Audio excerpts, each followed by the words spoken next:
I'm frantic to get a bait in the water. Just baited the first one up and we're just on low water right now. So the first one to go out, just got a pulley pennel. There's a 2 black lug and half a squid on there, 7 ounces of lead. Pulley pennel around 3 foot long. Pair of 3/0 Sakuma Manta hooks.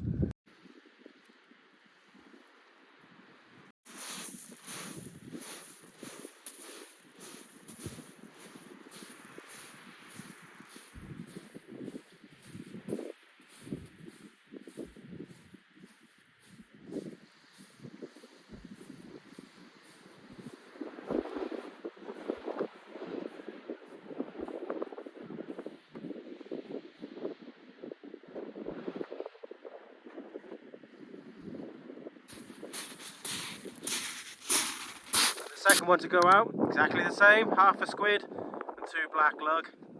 Same again, pulley pennel, exactly the same.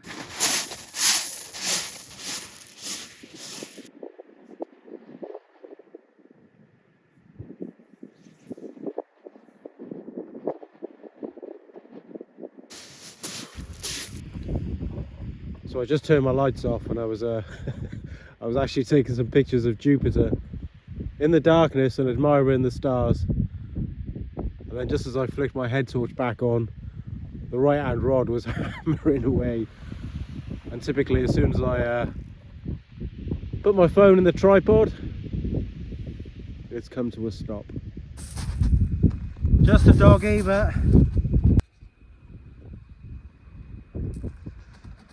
so we'll get him back. Hope we don't get too many nuisance fish today, to be honest, because the sea's quite a long way away. It's going to be pretty exhausting going up and down that bank, but at least we're catching. Well, hello everyone and welcome to this Fish Disco 2024 Christmas special. Not really sure what's going to be so special about it yet, but we'll think of something. So it's just turned 7 o'clock in the morning. Dawn's just breaking, the sky is just turning blue. And what a beautiful morning it's been, honestly. Earlier on the sky was crystal clear and the stars were just absolutely incredible. There's no moon to speak of at all. And it was just awesome. I just spent quite a bit of time just staring up at the stars, just taking it all in. Took a couple of pictures of Jupiter and Orion. Not that they come out too well, but I'll stick them up and let you have a look. And we were down here fishing around about 5.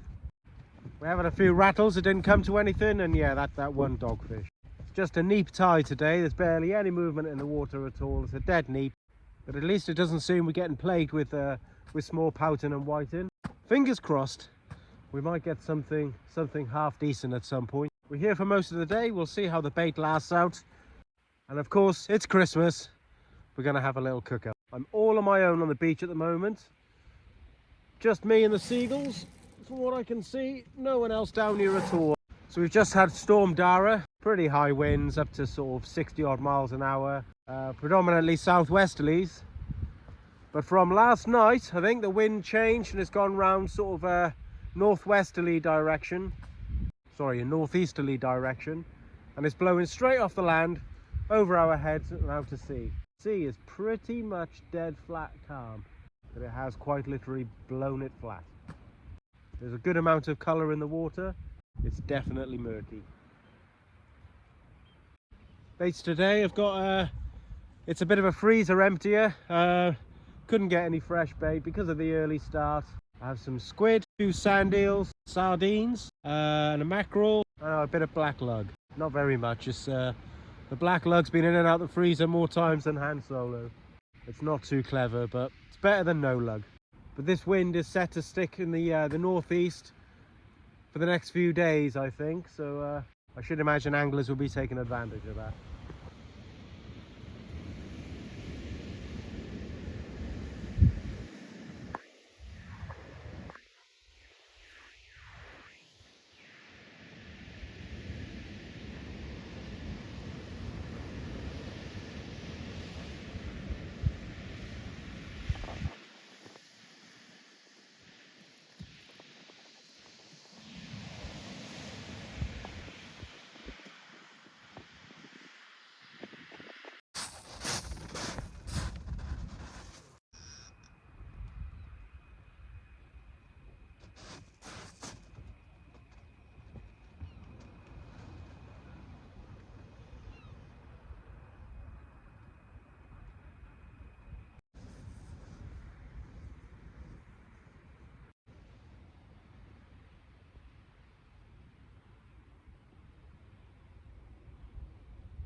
Ah, I thought that was going to be a codlin.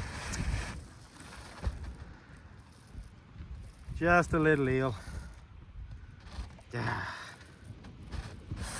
Let's get him back.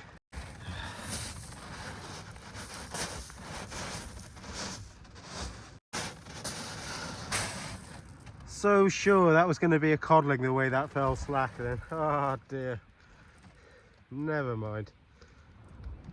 It's another fish and another species. Don't need that anymore. Quick rebait, back out.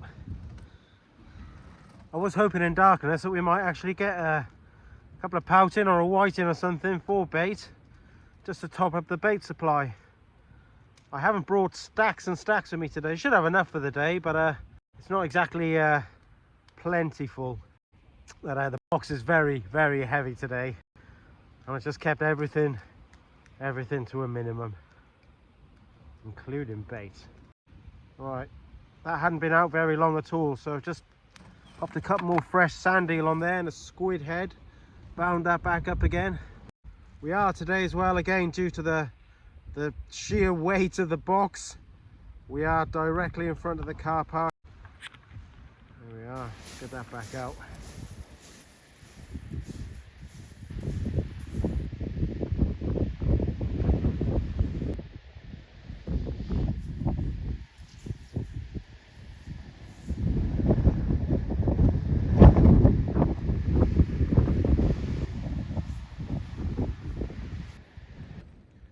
There's a sardine and squid wrap.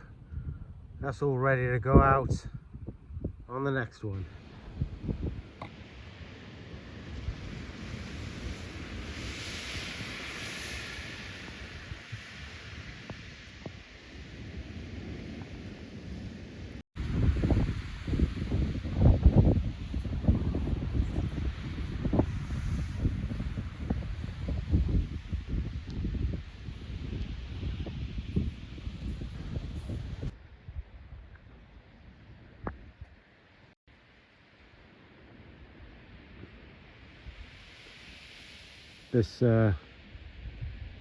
This video is just not going to do that justice, but that is just absolutely beautiful.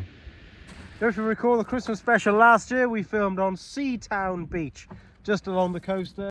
I was tempted to go back this year and have another go there, because I've been threatening to return all year, but I haven't had a chance yet. But we're at Abbotsbury today, and we're having a different cook-up. Now, I've been thinking about this, what different things we could do for Christmas this year, because like I say, on Seatown last year we had a turkey cook-up. If you want to check any of that out, I'll put a little link up here if I remember, and you can have a little look at last year's Christmas special. And my wife actually, she said, why don't you make a beef Wellington? Why not? Let's do that. Would be tempting just to buy some ready-made puff pastry. These ready-made pastry products you can buy these days, we use them at work. They really are very, very good quality, and they take a lot of the hassle out of making puff pastry or rough puff pastry. But where's the fun in that? So we're going to make our own rough puff pastry from scratch today for our beef Wellington. Right, although it's not the most difficult thing in the world, trust me, a beach is not an ideal place to make rough puff pastry, but we're going to give it a shot. We're going to make it on my seat box here. I know you're thinking, Lincoln, that is absolutely minging. What the hell is wrong with you? Well, last night I did give this a really good sanitize and a clean. Give it a really, really good scrub off, so it's all nice and clean. And all I've had in here today is my backside. I can deal with that. Gonna have a bowl. So the ratio we're going to use for our rough puff pastry is 8, 6 and 4. We're going to use 8 ounces of flour, 6 ounces of butter, 4 fluid ounces of water. At this amount of pastry we're making, it's going to be way, way ample for one, but it's much easier to make a bit more of something, and it is a very small amount. To make a very small amount of pastry is really quite difficult. So we need 8 ounces of flour. That looks about right. A bit of seasoning. My seasoning mix has got all sorts in it, peppers and chilies and everything, so I'm just telling you, so if you see little flecks in the pastry later, it's not black lug off my seat, it's bits of chili or pepper and stuff. Right, 6 ounces of butter then. Bring it down a little bit. 4, 6, there. And then we're just going to dice this into nice little cubes. If you have one as well, you can use a grater for this and just grate the butter straight into the flour, which is a nice way of doing it as well. You don't have to rub it in or anything like that. You just leave it in nice big chunks, like that. So we'll start off with about 3 fluid ounces. We're just going to mix that in. I just need a little more again.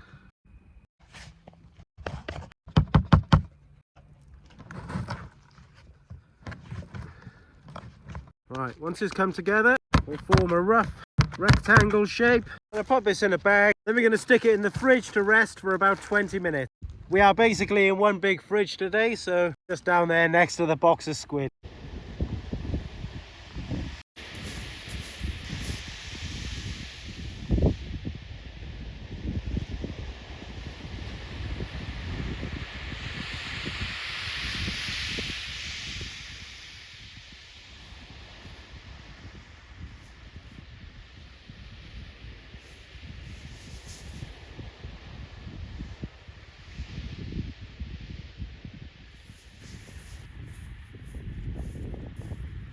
Yeah, managed to get the gloves back on. Right, our dough's had a nice rest now for about 20 minutes. Now what we're going to do is start making our turn. Bring it down. Basically what we have to do is this word lamination, which is basically building up the layers of butter in the pastry. When it goes in the oven, the butter melts, the pastry rises, and that's how you get your nice flaky layers. And try and maintain this rectangle shape all the time. I've not got the best surface in the world to do this on. I'm using a bit of waste pipe for a rolling pin, but we'll do our best. So once you've got a rectangle sort of shape, bring one end to the middle and the other end over and give it a turn, and then we're going to repeat. Right, I'm rolling this out to, I guess, 8 or 10 mil, something like that. Then we're going to give it another fold. Back in the bag for another rest.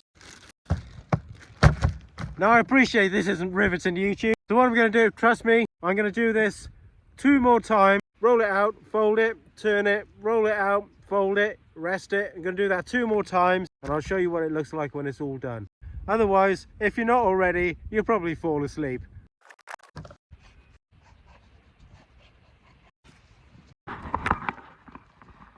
Got a bite, big slack liner.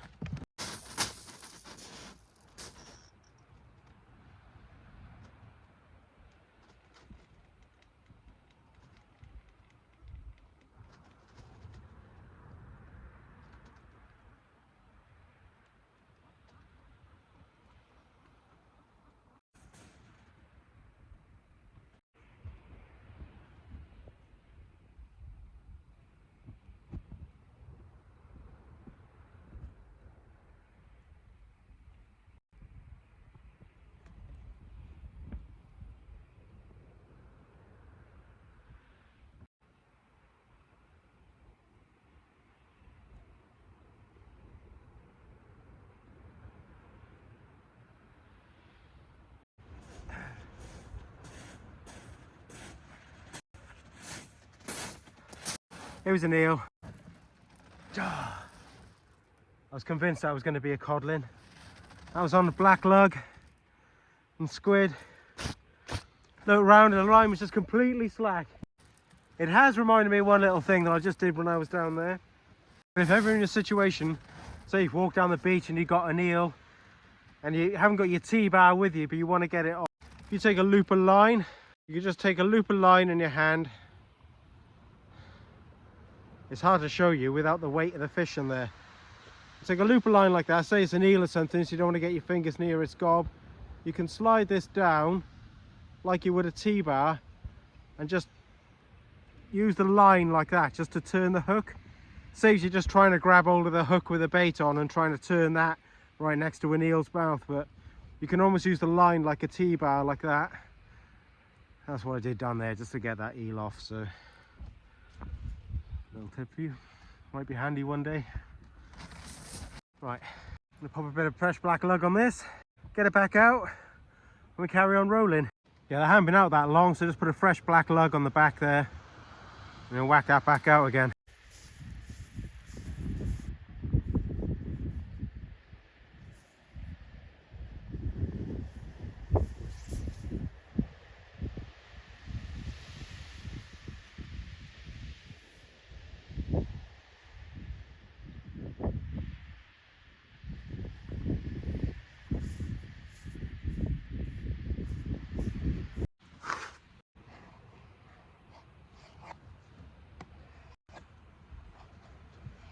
Okay, so that'll be our top, that will be our base.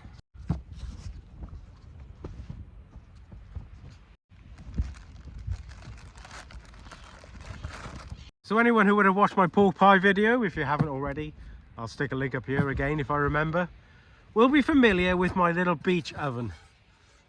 Because I haven't gone fishing for so long, when I was getting my stuff together yesterday, my little cooking stove, my little camp stove, has little fold out legs that the little pan support on the top. And they'd all rusted up. I tried freeing them off with a bit of WD, but they were quite fragile looking. So I've just let them out a little soak. So today for a stove, brought along this bad boy from our camping days. Never tested this oven with this stove before. Should all be okay, but it came up to temperature quite well on the other stove, but this thing hasn't got quite the same sort of oomph behind it, but I'm sure it'll be fine. So that's what we're going to cook our beef Wellington in. So we're going to make a mushroom duxelle for our beef Wellington. Mushroom duxelle, finely chopped mushrooms. The easiest way to do it if you're at home is just to whack them in a robo. Chuck a shallot in there as well, a bit of garlic and some thyme. Get a pan on the stove, add the mixture to it. You just want to keep on cooking it until all the liquid has gone away and evaporated, and you're just left with a really dry, crumbly mushroom duxelle mix. It's lovely in something like beef Wellington, because you get, like say, that really strong, intense mushroomy flavour, but crucially you won't have any of the liquid in there, which if you didn't cook it down beforehand like this and just put mushrooms in there, as soon as it goes in the oven and gets warm, all the water will come out with the mushrooms, sink to the bottom of your pastry, and you'll end up with a famous soggy bottom.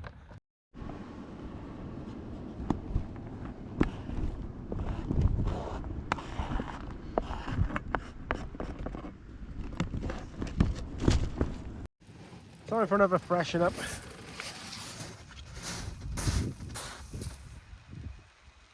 We got another slack liner, right hand rod. Oh God.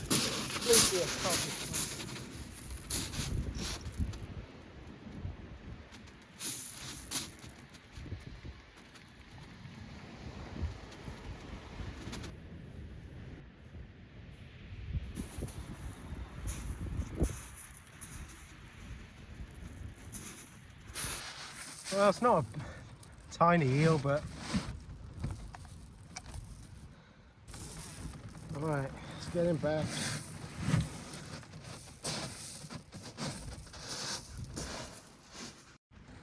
So today we have a beautiful fillet steak to go inside our beef Wellington. Saunders Butcher in West Coker, just outside of Yeovil. Christmas is only once a year. You support your local butcher, just get yourself a really nice bit of meat for Christmas. There, we're going to take our fillet steak and just season her up. A bit of salt and pepper all over. A bit of oil in the pan. And all we're doing here, we're just sealing the steak off. We're not cooking it, we're just browning it off all around the outside.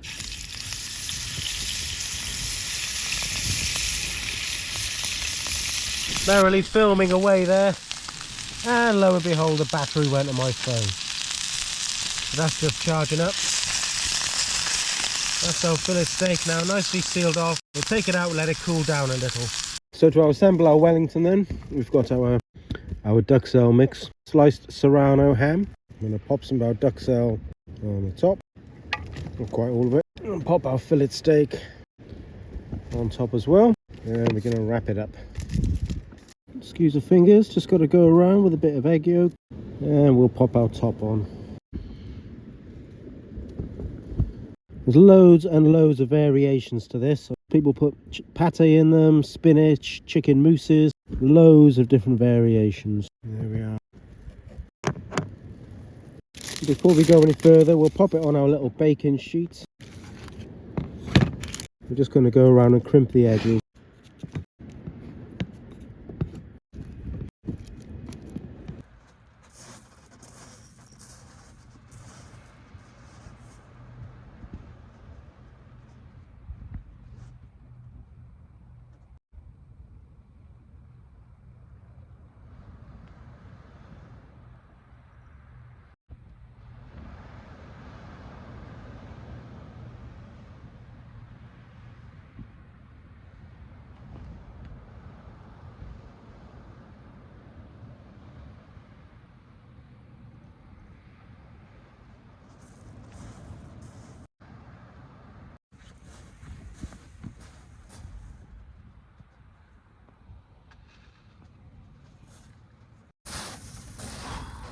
we go.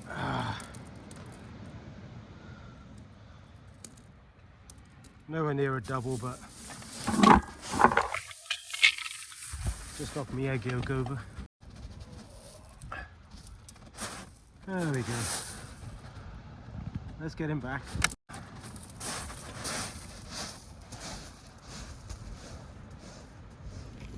Right, before we were rudely interrupted by that eel then, continue with our welly. Nice bit of egg wash on top. Obviously a pastry brush is better. I haven't got one. With the addition of a little eel slime, it'll be fine. So I'm going to get the sauce for the Wellington on now. So I just have some finely diced shallots and garlic here. These are just going into the pan, still with the juices in from the fillet when we seared it off earlier. Bit of thyme. And I'm going to add some red wine. What I'm going to do is reduce that, take it off, and then just before we need it, I'm going to warm it back up and melt a little butter into it. That'll be ready. Well, I'm not going to sugarcoat it. I'm having a mare today. Absolutely nothing seems to be going right. That's the way it is sometimes.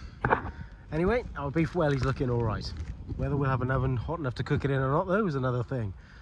Yeah, it's struggling a bit there. I don't know what it is. You fire the gas up and it's really hot, and then 2 seconds later the flame just dies down. And if you swap the gas bottles over, then it goes back high again. So I'm just gonna have to keep doing that and try and get some heat into the oven. Well, believe it or not, it's probably tricky to see there because the screen's gone a bit messy, but it's actually just up on 200 degrees, believe it or not. So yeah, we're gonna get it in. Okay. You're in there.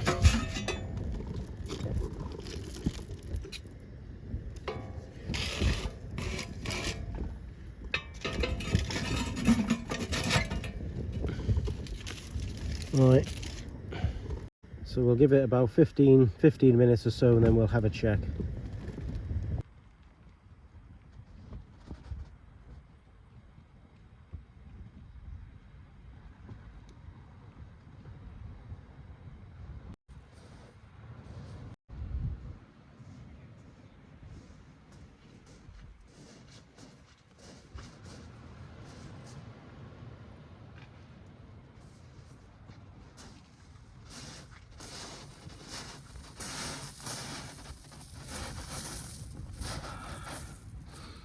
Another dirty eel.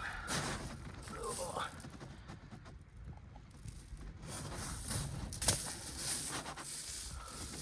There we go.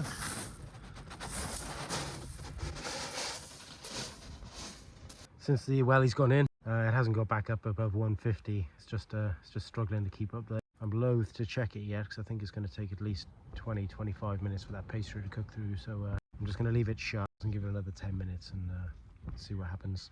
Right, here we go. Just steaming away there. You can see it's good head of steam in there. Right, let's have a look. Let's have a look. That looks ready.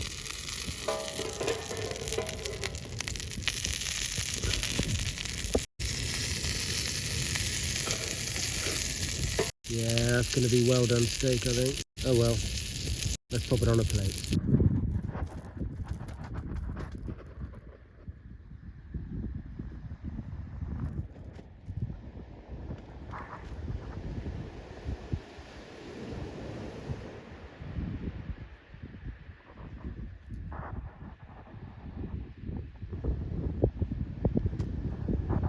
I'm absolutely starving, so I've consoled myself with the fact it's going to be overcooked, but hey ho. Let's have a look. Pastry looks alright, to be honest. Yeah, it's totally overcooked.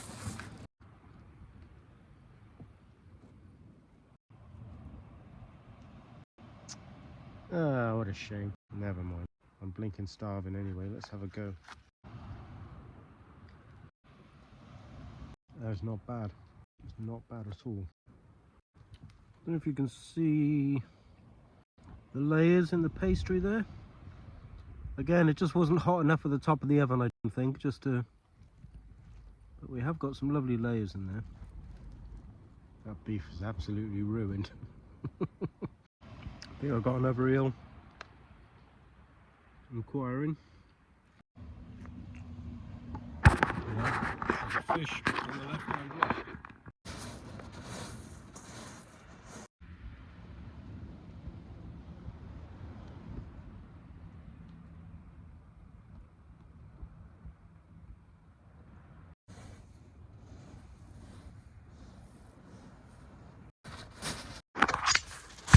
Just coming down the beach to show you. So I'd hooked a small eel, and this bigger eel just had hold of it.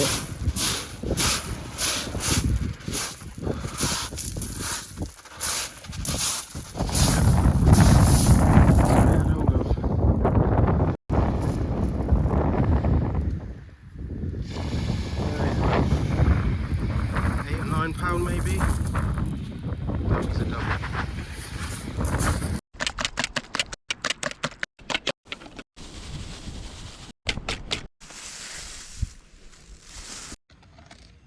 So Pavlova was named after Anna Pavlova, famous Russian ballet dancer. Fun fact, I actually have a picture of her on my cloakroom wall downstairs amongst a million other famous people. This is what she looks like.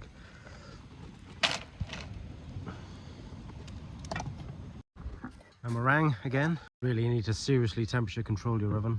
A luxury we do not have. So today the method, once again, is going to be sling it in and hope for the best. I put that one under a bowl to raise it up off the bottom a bit, so hopefully the bottom doesn't burn.